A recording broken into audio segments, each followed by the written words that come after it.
예, 우리가 영화 티켓을 구매할 때나 국제선 항공을 이용할 때와 같이 우리가 알지 못하고 부담금을 지불하는 경우가 많습니다. 예, 부담금이 사실상 세금처럼 거치고 있는 건데 정부가 이런 부담금들을 대대적으로 손보기로 했습니다.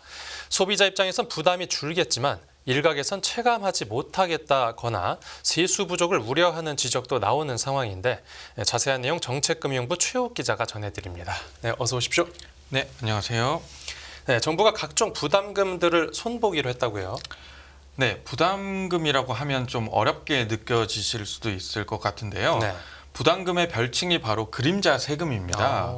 세금처럼 많은 사람이 내지만 그림자처럼 눈에 띄지 않는다 이런 뜻인데요. 네네. 올해 거치는 부담금 규모가 약 24조 원이나 됩니다. 이게 예상치이긴 한데요. 네. 예, 결코 적지 않은 규모인데 부담금의 종류만 해도 91개나 됩니다. 와, 그렇게 많습니까? 그러니까 우리가 잘 모르는 돈이 1년에 24조 원이나 거치고 있었던 건데 우선 왜 이렇게 많은 돈을 부담금으로 걷어왔던 겁니까? 네, 부담금을 걷는 목적은 비교적 분명한데요. 특정 공익 사업을 해야 할 때 이 공익 사업의 이해 관계자나 아니면 원인 제공자에게 경비를 부담하게 하는 그런 목적이 있습니다. 네. 예를 들어서 담배를 피우는 사람들에게 부담금을 부과해서 국민 건강 증진 사업을 하는 뭐 이런 것들이 대표적인 예가 되겠습니다. 이렇게 공익 목적이 있었다라고 하면 뭐 그냥 놔둬도 될 것 같은데 이번에 정부가 부담금 체계를 대대적으로 정비하기로 한 이유는 뭡니까? 네, 부담금 제도가 도입된 것이 1961년인데요. 네. 이번에 전면 개편한 것이 무려 63년 만에 있는 일입니다. 그동안 부담금 종류는 이제 91개로 늘었는데 네. 이 중에서 수명이 20년 이상 된 부담금이 67개나 됩니다. 그 어떤 제도든지 사실 시간이 지나면 시대의 흐름에 따라 손을 봐야 하는 게 맞는 건데요. 네네. 유독 부담금 제도에 대해서만 역대 정부들이 건드리지 못한 채 많은 시간이 흘러버렸습니다. 상황이 이렇다 보니 특정 부담금에 대해선 진짜 이게 필요한 건지 모르겠다 이런 얘기들도 많이 나왔고요. 네. 국민들의 이제 부담만 늘어가는 그런 결과를 가져오게 된 겁니다. 네. 우리들이 껌을 살 때에도 사실 부담금이 붙는데요. 껌을 살 때도 있습니까? 예, 폐기물 부담금이라고 해서 폐기물 부담금. 예, 껌에도 부담금이 붙고 있습니다. 네. 그래서 이번에 정부가 이제 폐지하기로 한 대표적인 부담금이 바로 이제 껌에 붙는 그런 부담금이 되겠습니다. 네네, 그렇군요.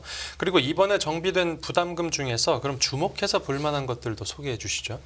네, 정부는 91개 부담금 중에서 32개를 폐지하거나 이제 축소하겠다 이렇게 발표를 했습니다. 네네. 지난 1월에 폐지한 부담금 4개까지 포함하면 36개가 이제 구조조정에 들어가는 셈인데요. 네. 가장 눈에 띄는 것들은 아무래도 국민 실생활과 관련이 많은 그런 부담금들입니다. 예. 우선 영화 관람료에 부과되던 입장권 부담금을 폐지하기로 했는데요. 영화 티켓 값이 15,000원이라고 하면 네. 이 중에서 약 500원이 부담금이었습니다. 결과적으로 500원 정도 영화 티켓 값이 내려가는 뭐 그렇게 볼 수 있는데요. 네네. 그리고 항공 요금에 포함되는 출국 납부금이라는 것도 있었는데요. 예. 이 돈은 11,000원에서 7,000원으로 내려갑니다. 또 여권을 발급받을 때 내는 부담금도 줄어들게 되는데요. 네. 국제교류기여금이라고 해서 단수 여권을 발급받을 때에는 이제 5,000원, 그리고 10년짜리 복수 여권 발급 시에는 15,000원을 내야 했습니다. 예. 앞으로는 단수 여권을 발급받을 땐 부담금을 걷지 않기로 했고요. 복수 여권에 대해서는 3,000원을 인하하기로 했습니다. 그러니까 말씀해 주신 것들은 이제 개인과 관련돼 있는 것들인데 이 기업들도 부담금이 폐지되면서 혜택을 보는 부분이 있겠습니까? 네, 이번 대책에는 기업들을 위한 부담금 경감도 포함되어 있습니다. 예. 먼저 전기요금에 포함되는 전력기금 부담금이란 게 있는데요. 네네. 이 부담금의 요율, 즉 부과하는 비율이죠. 이게 좀 낮아집니다. 올해 7월부터는 4인 가구 평균 전기료 기준으로 연 8,000원 정도를 아낄 수 있을 것으로 기대가 되는데요. 네. 특히 에너지 비용이 원가의 약 30%를 차지하는 뿌리 기업의 경우 연간 62만 원 수준의 경감 효과가 예상되고 있습니다. 네. 그리고 학교 신설 수요 감소에도 분양 사업자에게 지속적으로 부과되던 학교 용지 부담금도 폐지하게 되는데요. 그다음에 개발 시행 사업자에게 부과되는 건설 개발 부담금은 수도권의 경우 50%, 비수도권은 100% 감면하게 됩니다. 네네. 그리고 마지막으로 경유차 소유자에게 부과하던 환경 개선 부담금은 영세 자영업자를 대상으로 50% 인하하기로 했습니다. 뭐 이렇게나 많은 걸 뭐 진작에 손질을 했으면 좋았을 걸 왜 60년이나 넘게 제도를 그대로 유지해 왔던 겁니까? 네, 아주 좋은 질문 해주셨는데요. 네. 그간 부담금의 매스를 이렇게 갖다 대지 못한 것은 수십 년간 이제 이어져 온 관행 때문인데요. 한마디로 요약하면 이걸 걷어온 중앙 부처라든지 지자체 입장에선 없앨 필요가 없었던 그런 돈이었던 겁니다. 예. 부담금은 국민들이 걷어가는 것 자체를 잘 모르기 때문에 사실 세금과 달리 조세 저항이 거의 없고요. 게다가 국회 통제를 거의 받지 않는 영역이기도 합니다. 네네. 또 부담금은 기금 또는 특별 회계에 포함되기 때문에 부처나 지자체 입장에선 사업비를 확보하기 쉽다는 그런 이점도 있습니다. 예. 이런 이유들이 쌓여서 예산 편성권을 갖고 있는 기획재정부에서도 부담금 개편에 대해서는 상당히 미온적이었고요. 네. 부담금을 걷는 부처라든지 지자체의 반발도 굉장히 심했습니다. 그러면 결국 이런 반발들을 뚫어내면서까지 이제 이번 정부에서 단행을 해냈다 이런 거네요. 네, 그렇게 볼 수 있고요.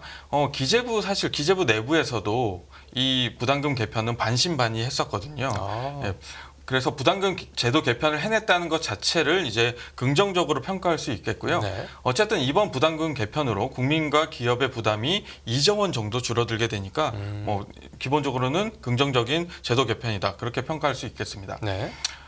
그리고 이번 부담금 제도 개편 과정을 자세히 보면 네. 무엇보다 윤석열 대통령과 최상목 경제부총리의 의지가 상당히 강했습니다. 정부가 부담금 개편 계획을 처음 공식화한 것이 올해 초 경제정책 방향을 발표했을 때인데요. 네.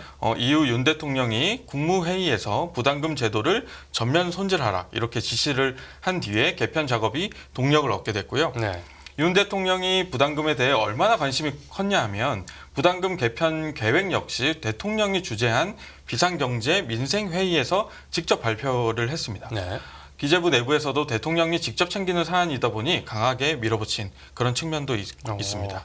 근데 이 어떤 제도 개편이든 밝은 측면이 있다라고 하면 어두운 측면도 있지 않겠습니까? 특히나 3분의 1이나 되는 이 보조금들을 한 번에 없애버리면 혹시 부작용이 있지는 않을까요? 네, 보조금이 아니라 부담금. 부담금이요? 네, 당연히 부정적인 측면도 있고요. 먼저 정부가 대대적으로 이제 성과를 홍보하는 것에 비해서 사실 국민들이 체감할 수 있는 효과가 크냐, 실익이 크지 않다, 이런 비판이 있을 수 있는데요. 네. 대표적으로 온라인 커뮤니티에 이제 이런 글들이 많이 올라왔거든요. 겨우 영화 티켓 값 500원 깎고 나서 생색을 너무 많이 내는 게 아니냐, 이런 비판도 있었고요. 15,000원에서 14,500원 되는 게 무슨 차이냐 이런 네, 거군요. 그렇습니다. 네. 특히 최근 물가가 많이 오른 상황에서 부담금 폐지 같은 정책을 물가 안정 대책으로 이렇게 포장을 하는 것 아니냐 이런 비판도 나오기도 했습니다. 그러니까 생색내기용 아니냐라는 비판이 있었다라는 건데 또 어떤 문제가 있습니까?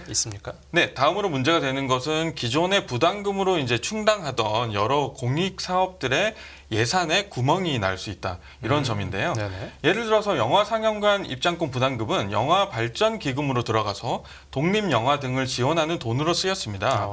이런 이유로 정부가 입장권 부담금을 폐지한다고 발표를 하자 영화계에서는 크게 반발을 하고 있는 상황이고요. 네. 물론 정부에서도 전혀 대책이 없는 건 아닙니다. 기재부는 일반 회계 등 재정 투입과 기금 효율화 이런 것들을 거쳐서 부족한 재원을 충당하겠다 이렇게 계획을 발표했고요. 네네. 다만 아직까지 구체적인 재원 대책은 마련하지 못한 상태입니다. 구체적인 재원 대책이 없는 상황입니까? 그러면 보조금 이 부담금을 없애고 그만큼 다른 명목으로 세금을 더 걷어서 충당할 수도 있다 이런 겁니까? 네, 중요한 부분 또 짚어주셨는데요. 제가 방금 부담금이 줄어든 자리를 일반 회계 재정으로 대체할 수 있다 이렇게 얘기를 했잖아요. 네. 이걸 조금 더 쉽게 풀어서 얘기를 해보면 네. 줄어든 부담금을 국민들이 낸 세금으로 이렇게 대체할 수 있다 이런 얘기도 됩니다. 예. 지난해 56조 원의 역대급 세수 펑크가 났는데요. 올해도 딱히 세수 여건이 좋아졌다고 하기 힘든 상황에서 기금 수입마저 이렇게 줄어들게 되면 정부의 재정 기반이 약화될 수 있다. 이런 우려가 나올 수 있겠습니다. 네, 그렇군요. 끝으로 정부가 이번에 발표한 부담금 개편은 이제 언제부터 시행이 되는 겁니까? 네, 두 가지로 나눠서 좀 살펴볼 수 있겠는데요. 이제 부과되는 요율 자체를 그 비율을 낮추는 것, 그거는 이제 정부 선에서 할 수 있는 시행령 개정 사항입니다. 네. 그래서 올해 7월 1일부터 바로 시행이 가능하고요. 네. 하지만 부담금 폐지, 그 부담금 자체를 폐지하는 것은 법 개정 사항입니다. 네. 그래서 정부는 내년 1월 1일 시행을 목표로 해서 올해 하반기 18개 부담금 폐지를 위한 법률 개정안을 국회에 제출하겠다. 이렇게 발표했습니다. 그러니까 영화 티켓 값이 500원 싸지는 건 이제 내년부터다 이런 설명인 거죠. 그런데 법안이 이 개정안이 통과가 돼야 되니까요. 뭐 시간이 더 걸릴 수도 있는 거고. 이번 총선의 결과라든지 아니면 앞으로 이제 국회 논의 상황 이런 것들이 이제 법안 통과의 변수가 될 수 있는 거죠. 네, 알겠습니다. 네, 오늘 취재 파일은 여기서 마무리하겠습니다. 잘 들었습니다. 네, 감사합니다.